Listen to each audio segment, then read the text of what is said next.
thank you for coming over here. Perhaps we can give you some tips on how you can make your life simpler and not have to deal with that situation that came up that disrupts the whole campus in your life, and students, faculty, or whatever. These are things that have happened. Jason's been in most of them. And by the way, most of this has to do with water. Yeah, most is water.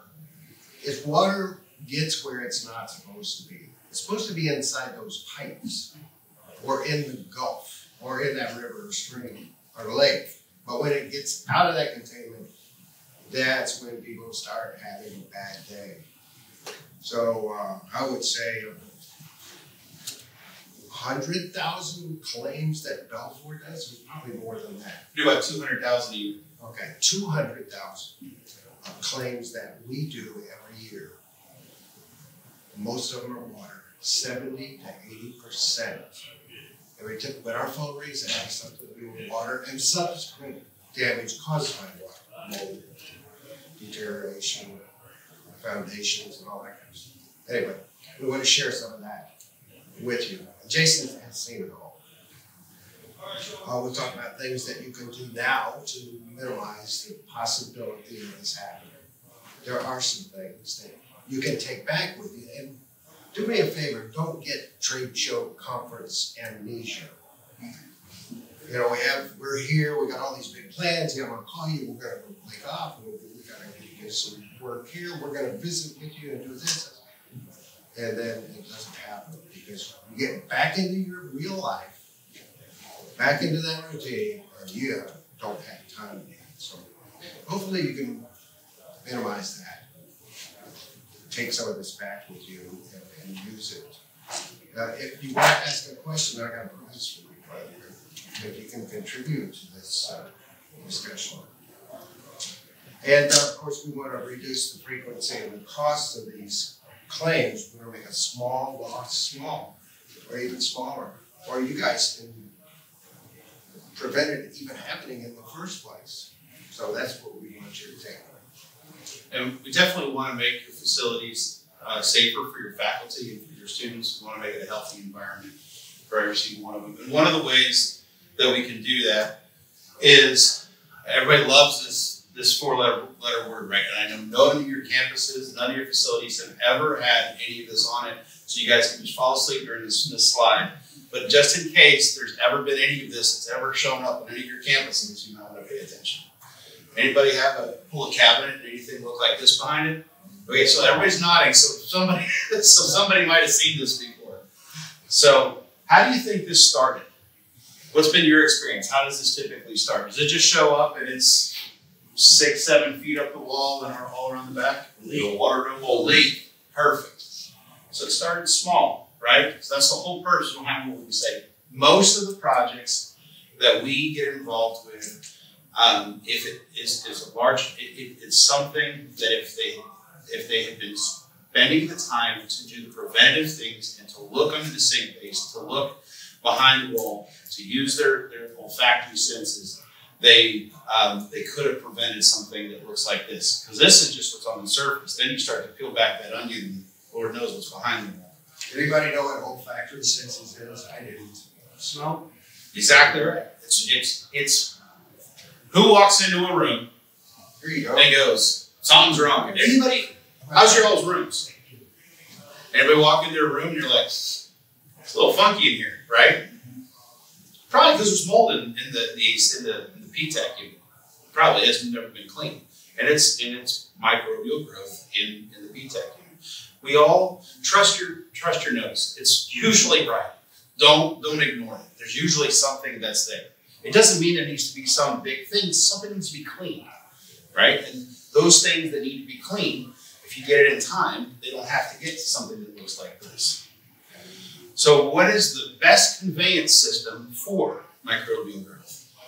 Our HVAC system. I mean, the purpose behind it is to move air from one space to another space. So we have this system, and as long as we keep it clean, we can make sure that we don't actually move the microbial growth, the spores that are in the air, and move it from one space to another.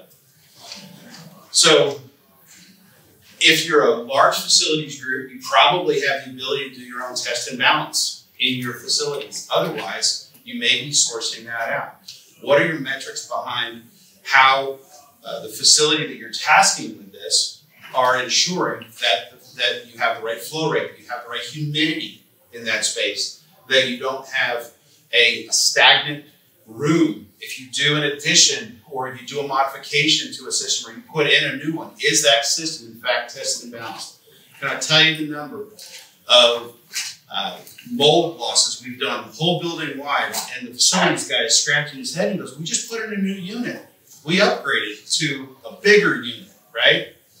Now, you guys all work at facilities, right? Is everybody here facilities people? So we know bigger isn't always better, right? You've got a cycle. You can't short cycle that air and everything. So that's just really important to make sure that we're actually dehumidifying that air. When was the last time that unit was serviced? Are your guys that are going out there just checking a box and saying, yeah, it's serviced? Are you checking on the checker? Are you actually spot checking and saying, out of 10 units, we're going to have a supervisor go and back and double check your work? Because typically, that's what it is. You have, unfortunately, we all have lazy employees. I'm sure all your employees are perfect. I mean, but that guy it's 5 o'clock on Friday, he wants to get out, and he doesn't want to change whatever that is, and he's never going to go back and do it right, even though he thinks he is. What is your MERV rating on your filters? Are you actually catching the particulate, and are you actually changing your filters? Do you have a program for that? I think at this point, I hope most institutions have a pretty darn good program, and they're actually making sure that they mark on there when it's done. Check and make sure that you have the right MERV rating. Do you need to go down, or do you need to increase your MERV rating in order to be able to capture more of that particulate? Can the system handle that actual filter? Look at the possibility of putting in humidistats. I'm going to get to this now. Actually, I'll do it right now. Oh, all right. What is needed for mold to grow? There's 3 things. This is interactive. Larry's going to give out prizes. Food. Okay. Somebody else said the other one. Water. There's one other thing. Heat or light. Temperature. Temperature. That's all it is. And it's not a specific temperature, right? It's a window, right? Will mold grow at 39 degrees? So everybody's got kitchens, right? We've got cold cases, right? You go to the meat section, and what's the temperature it always is? It's at least below 40 degrees. Why? Because mold won't grow in less than 40 degrees. So it's always 39 or below, right? You don't want to freeze it.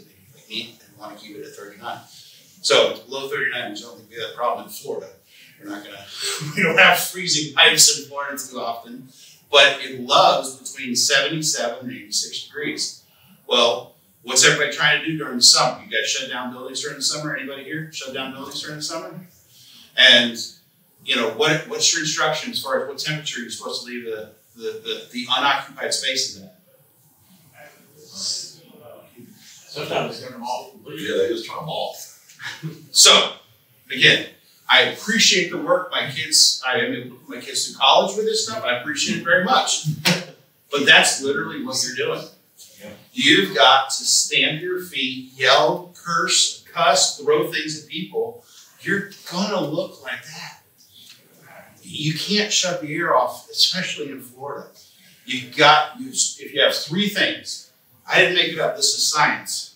You got water, you got a food source. There's always going to be a food source. Food ain't dust. It's the paper backing on drywall. It's the fabric. It's anything that it can eat, right?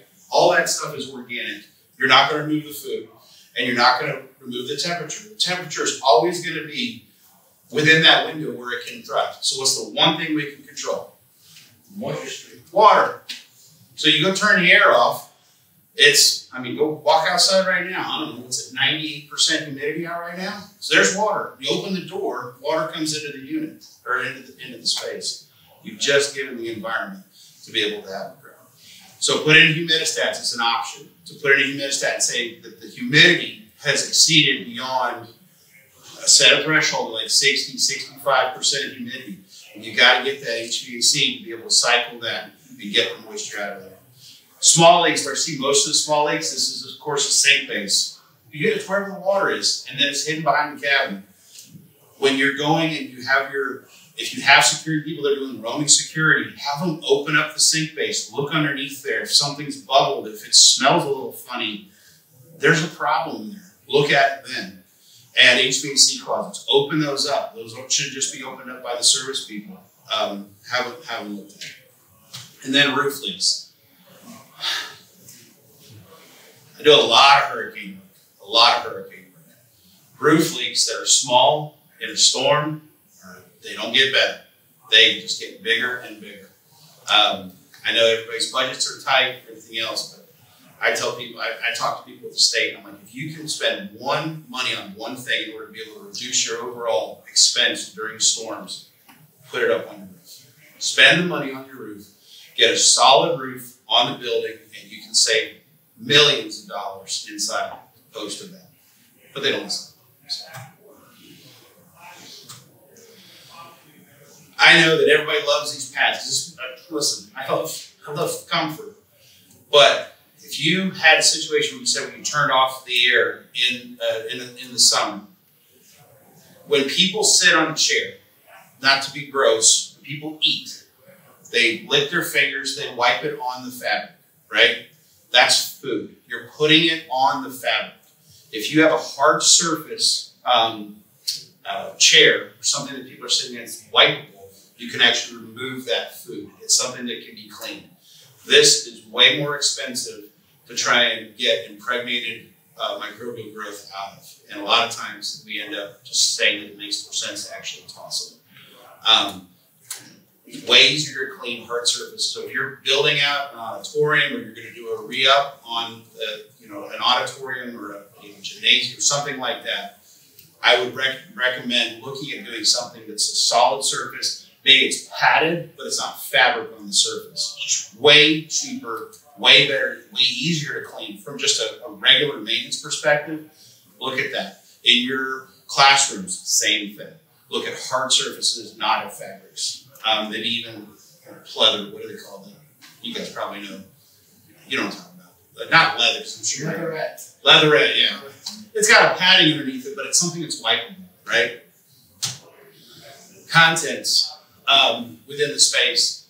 It's anything that's porous that can grow on it. If you can keep things to be more hard surface, these fabric panels, I know they're good for acoustic, but they're a lot harder to, I think it's a fabric, right? Or no, they're not. Well, that's good. They're easier to clean. It's like a drywall. Oh, is it? Okay. That's what most of them are. Okay. It's a cleanable surface, right? Until it like embeds in the actual. If it's surface mold, then it's easier to be cleaned. Books.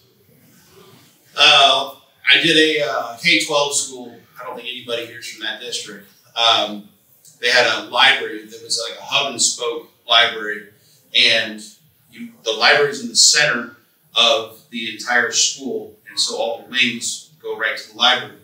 They were cleaning the carpet. Of course, they had carpet in the library. They cleaned the carpet on Friday, right after school got out. Did a wet application of carpet cleaning. They turned off the air. It's going to save money. Poor rural school district. Turn off they didn't put any air movers, no laminar drying, no nothing on that. In the library where there's 20,000, 50,000 books, however many it was. Turn off the air. Come back to school on Monday, and there's all this fuzzy stuff all over all the books. So has anybody ever read a book? What do you do when you're reading a book? Maybe you have a cup of coffee. If you're a kid, you got a bag of Cheetos. Again, look at your fingers, put it on. It's an intimate experience, what we call it. So you got the oils and all this other stuff. It's all over the bindings and everything else. Well, again, go back to, it takes three things. We just introduced water. Spike, mold bloom everywhere. And it was, of course, in the center of the school. And that, what was that conveyance system we talked about before? They took it from there, moved it to wow. Because they introduced water and they didn't extract the water from the space. So we actually ended up, because we did a cost analysis, and I said, this does not make sense to try and restore all these books. And we actually ended up tossing old books. So So that's carpet cleaning. Common sense. I hope what I'm trying to convey is, guys, this is not rocket science. What we do, I mean, there is some science behind some of the things we do, but most of the stuff that we do is common sense, and people don't use common sense. So just think about it. That's just really what I want to try and drill home. All right. Is this, who's going to answer this for me? Everybody read that? It's kind of small. Bleach kills mold. True or false? Don't be shy. The fact that you guys are hemming and hawing. You got a 50-50 chance of getting this right. Trick question. True. It is not a trick question. True. False. But we're going to give you a card just for answering. Okay. You turn it white. That's exactly right. Thank you. Bleach is an oxidizer. All it does is it turns the black spore white. It does not kill the mold spore. Anybody tells you, including the federal government, post every event that happens, they send out the same stupid flyer to do a bleach water combination and clean your house. It does sanitize, but it doesn't kill mold. It doesn't. Look, feel free to Google it right now. You look at your phone right now. Bleach does not kill mold. You need an actual antimicrobial to actually kill mold, to kill the mold spores. It will turn it white. Don't get me wrong, but all it is an oxidizer.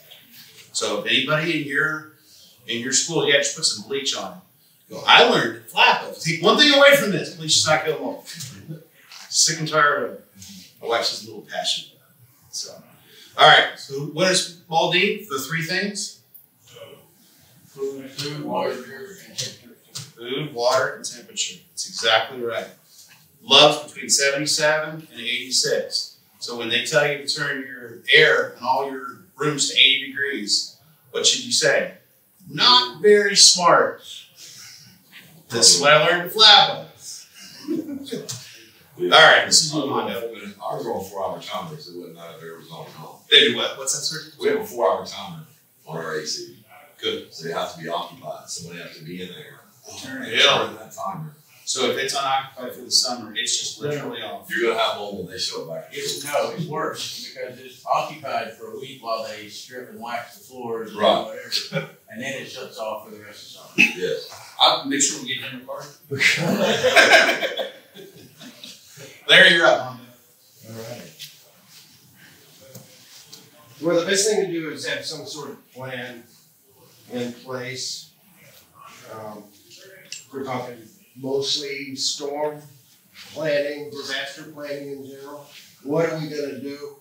Who's in charge? You got a pecking order. Who's going to activate the plan? And where is this plan? It's not in the trunk of someone's car that has gone on vacation or and taken their laptop with them and nobody has access to it on the public drive or whatever. So put the plan down. The plan might not work, but at least the act of planning makes you start thinking about stuff. Hey, we can put this in our plan. You get people in a room and they start talking. Next thing you know, you got a plan going.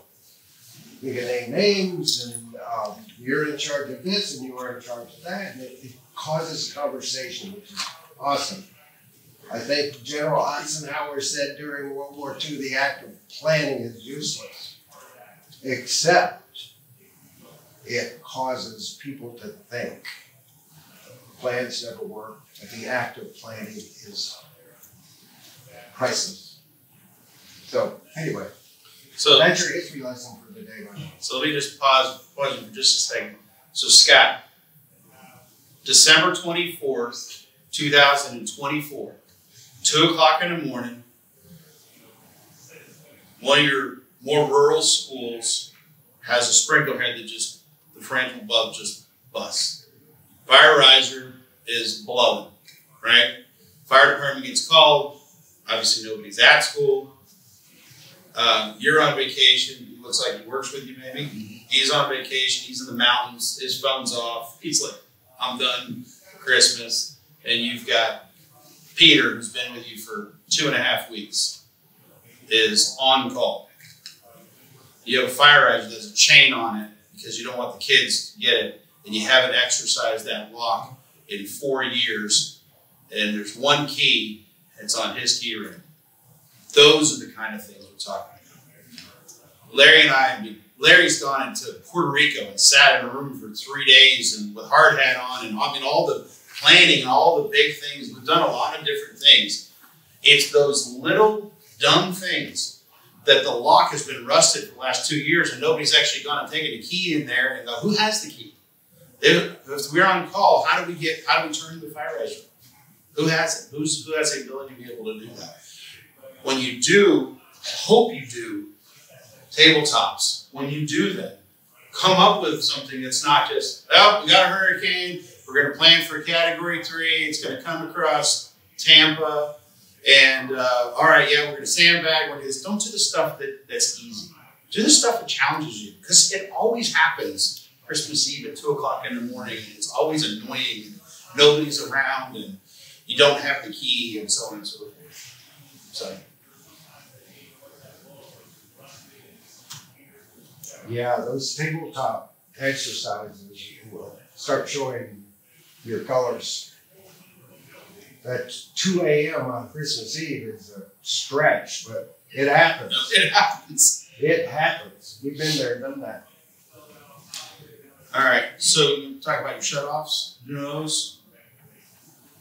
Hey, we had one last month at an apartment complex in Newport Richey. Mm-hmm. It took an hour to track down the maintenance guy that knew how to turn the water off. It was a sprinkler had pipe broke on the top floor. 1 hour. So when you're sitting here thinking about this, does everybody who is on call actually know where the shutoffs are? No. I mean, It's impossible. have you mapped it out? Have you mapped it out? I mean, are they smart enough to figure out where it is? And changeover. You know, Yeah. do that every month. So just know, chances are you're going to take what could have been a reduced loss and make it more, because just like what you were saying, an hour of running, 2-inch by 4-inch, whatever. You guys know what the flow rate is on something like that. You've seen it, right? I mean, every second that keeps going, more water keeps coming in. 38 units. 38 apartments.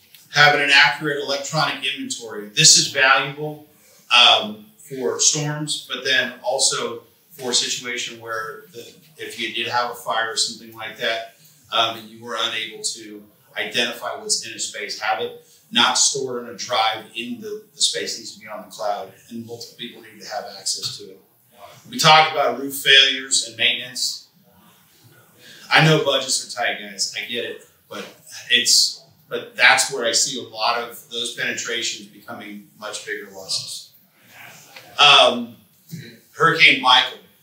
People love to do memorial trees and stuff like that. What kind of tree are you planting? Where are you building the buildings? People love to have trees. I get it. Hurricane Michael, Chipola College. Anybody else from the Panhandle? Anybody know what Chipola is by chance?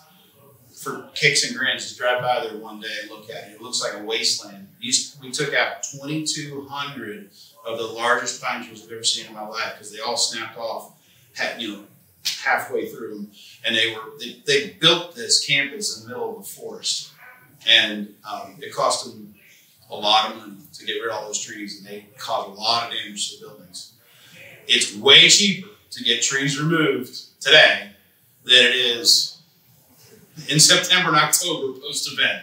Because all those tree guys, and we're not tree guys, just to be clear, we are not tree guys. We will hire a tree guy for you, but we're not tree guys. Those guys are like winning the lottery. They're very proud of their work post-event, I can tell you that. By the way, Chipola College, that lost 2,200 trees, was 70 miles from landfall. Oh, yeah. North of I-10. When that storm hit Georgia, it was a Cat 4 still. That was a monster. Yeah. Where are your retainage ponds, drainage? Is the pipe that feeds out of it clear? And don't try and clear it when the storm is whirling in the Gulf or off the coast. Now's the time to go and send your smallest person through it. But now's the time to check it, right? Because when you get that inundation of water, and it rises up, then you flood your building. You have potential to flood buildings. Loss of power to the buildings. What's your recovery plan for power?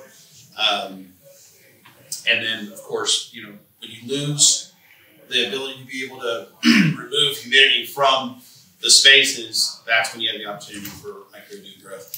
Inevitably, if you have those roof leaks, you're introducing water on top of that as well. So, dorm refrigerators. Faculty love to have their little refrigerator that sits behind their desk, and they got, you know, the leftovers from 3 weeks ago that they haven't thrown away, or they go out on Christmas break, or they have, you know, the storm comes through and they evacuate and they're in the mountains or whatever, they run for the hills. You lose power. Anybody smell what leftover smells like? You know, because then the school shut down for, you know, 2 months. So I had one college campus, actually, Dr. John Rivera down in Key West post Hurricane Irma, and he is now officially outlawed and banned dorm fridges from his campus because it was some science experiments, a lot of them. Deal with the problem areas, you know, our problems. You know, that's pretty self-explanatory. What is your roaming security? Do you have security? If you have security, what are they doing? Are they sitting at the front? If you have them there, they need to be walking around and teach them what to look for, if that's possible. So these are kind of, everybody seen what a tiger dam is? You actually fill these with water and then you strap them together. If you have a critical building and you know that, that it's a situation where you need to keep, maybe this is a records building or something like that, or it's an integral building, you know. Of course, people go to the cheapest land, and the reason it's the cheapest is because it's right next to the river or whatever it is, and then it floods. But this is actually tiger dam being used. I'm not a reference tiger dam, I just thought it was a cool product, and it can keep water out of your buildings. 3 high? It is 3 high, so it's like a pyramid, right? So there's 2 on the bottom, and then there's 1 on the top. It takes a minute to set it up. I've never set them up, but I've talked to people that do it. Is that what they have at Tampa General Hospital? I think so. I think they have that. And then, of course, they put pumps, you know, inside that, you know, need water that does come through, but it's way easier to control at that point. But you're talking, you know, 6-7 foot of, you know, water. I mean, it'll hold it out. It actually has water. You fill it with water, so it's pools worth of water that's actually in there. So it's just an option. Again, I have nothing to do with the company or anything like that. And there's probably other products beside that. I just know that one. All right, this is the one that nobody here is going to buy, but it's $89 on Amazon. You can order right now. You can have it in your shop in 2 days. And they're awesome. I saw this on Shark Tank. So has anybody ever seen a quick stop tool? You may know what they are. Everybody's got a pair of vice grips, right? Vice grips compress. These actually expand. So sprinkler head pops off, say your kid's throwing a football in one of your schools, knocks out the fringe of the bulb, things going off. There's no fire when you have water going, right? And your facilities maintenance guy, the guy who's you know working at the school, he's like, yeah, things going off. And then you're across town, and you're the only one that has the key to the riser to be able to turn it off, and everything else is when it's blowing. You can take this for 89 bucks, go up to it, it's gonna get a little wet, put it in there, compress it like this, and it just goes to a drip. It's called a quick stop tool. Buy them on Amazon. $89. I looked yesterday. Larry wanted me to bring one here, so I can't get one that quick. 2 days. If you order now, you probably have it by the time you get back. This all seems counterproductive for us because this is what we do. But we also like to think that you guys are trying to take care of your campuses. So there will be plenty of stuff for us to do. These tips are... Well, we're taxpayers too. Well, so. Yeah, that's our stuff out there. True. True on that. Insurance is already expensive enough. Yeah. Backflow preventers, we got 10 minutes left. So backflow preventers, I think does everybody know what a backflow preventer is? Valve keeps it, water from going, making sure it goes the right way. Water sensors. If anybody's played around with these water sensors, and I've got an example here at the end, you can set them up with different parameters, but if If it goes outside the normal parameters of what you would expect from a water flow coming out of that pipe, it'll shut it off. Now, it might get a little annoying for some people if you're trying to fill up a swimming pool. I don't think anybody who's trying to fill up a swimming pool is going into the campuses. But if you do have a super high flow rate on a pipe, I think that I would rather deal with the annoyance of having to go and reset it than having to deal with cleaning up 10,000 gallons worth of water that has come, especially when you're shutting down campuses for the summer and breaks and things like that. Those are available. I don't think they're that expensive. You probably have plumbers on your staff. You probably can install them. Might be something to look into. Remote monitoring. HVAC has really gone to the way of phones and being able to do that stuff that way. I know that the plumbing applications they have those. I'm not really up on that stuff, but I know it's available to be able to have an alarm saying, hey, we have that, to have that sensor, then trigger and say, hey, we've got an alarm at this campus. Cleaning, inspecting roof. There's probably a vendor out there in that trade shop that can sell you. I'm sure there's people that, and if not, I'm sure somebody out there knows somebody that does that. We don't do cleaning, inspecting roof scuppers. If you're going to make a pool, the last place you want to do it is on your roof. And the way that water comes off, typically, I mean, imagine most of you guys have some level of flat roofs on your campuses. It's got to come down those scuppers. Those drains get clogged with tree debris and stuff like that. And when they say they've gone out and inspected it, I can just tell you, again, put kids through college and everything else because people don't inspect those roof scuppers. So, I mean, take it for what it's worth. Just telling you. What they tell you they did, it doesn't always happen. So, a section of hose, this sounds really goofy, but if you have water that's 100 feet inside of a building, you have an operable window, and you have the ability to be able to take 2 or 4 inch, collapsible hose and be able, while that water's running when it's being shut off, or the pipes are draining, just get a section of hose and if you can get half of the water and get it from there out of the building, a lot of times people just kind of stand there and just look at the pipe. Yep, there it is. Again, you're going to get a little wet. But you can get that water out of the building. Just having a section of hose can be really valuable. Having humidistats, again, can't tell you how valuable it is to know. Most people go, it's just a little clammy in here. Well, let's get some science behind it and see what the actual humidity is in the space. Video monitoring, if you're able to see that, there's water actually leaking on the floor, again, security people, are they watching it? And I don't know if you even have security people, but this is you. You're going to talk about this. Yes, go ahead, Jason. Do you want me to do it? Okay. So, DMV, Tallahassee, Florida, we were working on another project in the space. We're just doing duct cleaning. They were being preventative. We were on the 2nd floor. And my guys were in the hallway, 2nd floor. One of them was standing there and water starts hitting them on the head, the ceiling tile. They go up to the 3rd floor. Anybody have any of these on their campuses? Can everybody see what these are? Yeah. They have a what on them? They have a sensor, right? They have a light sensor or something. Yeah, something like that. Well, I can tell you they don't always work because that one looks just like that. I'm not dogging on whatever brand this is, but it was just running and it was just filling and it wasn't stopping. What's that? What you say? It's an Oasis. Yeah.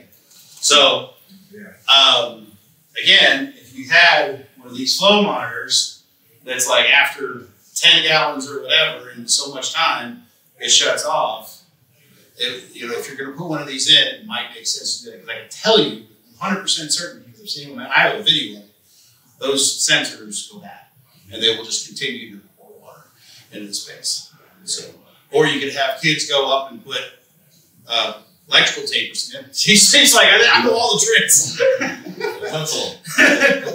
Pencil. They call it penciling them? Yeah, they'll pencil that sensor to make them run.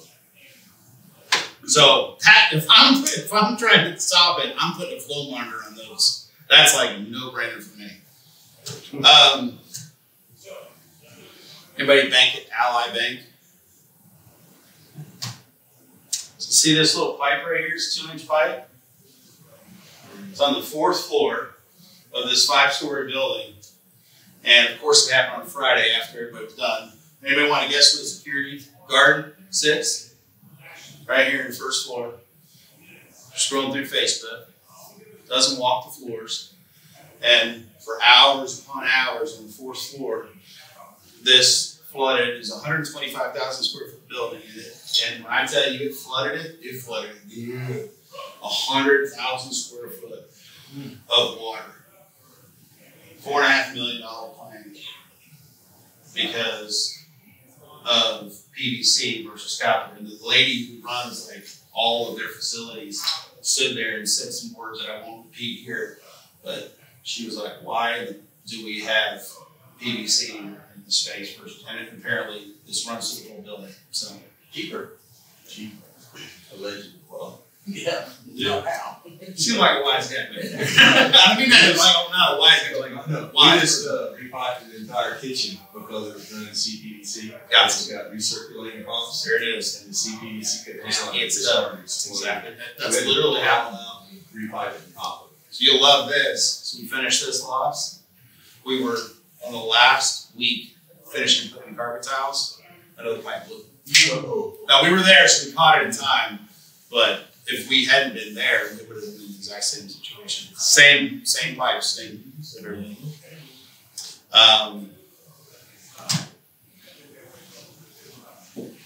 Man, 4 minutes left. Perfect time. I kind of raced through some of the middle ones. I felt like I was getting behind. So, anybody have any questions, comments, concerns, moans, groans? One issue we have also with CPVC is they dry fit. They put it together and then they forget to glue it. Yep. And it's amazing. There's a hole for sometimes months. I had a hole for a year. Yeah. And then when it expands and contracts, goes to temperature one really good time, then it'll blow. And you never have that pop because it's going to leak. That's exactly right. Pop will leak immediately. But you can get enough of a dry fit seal. Yep. So it's kind of crazy. Don't like it. And the water hammer. Yeah. So do you guys remember Fangate when Charlie Crist and who was he running again, the gubernatorial? And they had got the fan, they kept taking it back and forth with that debate that they had. It was at Broward College. The reason I know all this is because the guy who runs their facilities called me and I'm watching the debate. I'm like, I think his name was Larry. I said, "Hey Larry, how you doing?" I said, "I'm watching your campus right now. I'm watching the debate." He goes, "Yeah, that's great and everything." He goes, "The brand new building, science building that's right next door to that building is flooded from the top to the bottom. And the exact reason is because they have that crimping system and they didn't crimp it. They dry fitted it and they never crimped it. And it flooded it good. So, yeah. So, flex seal. Throw some flex seal on there. Did you have a question? Thank you.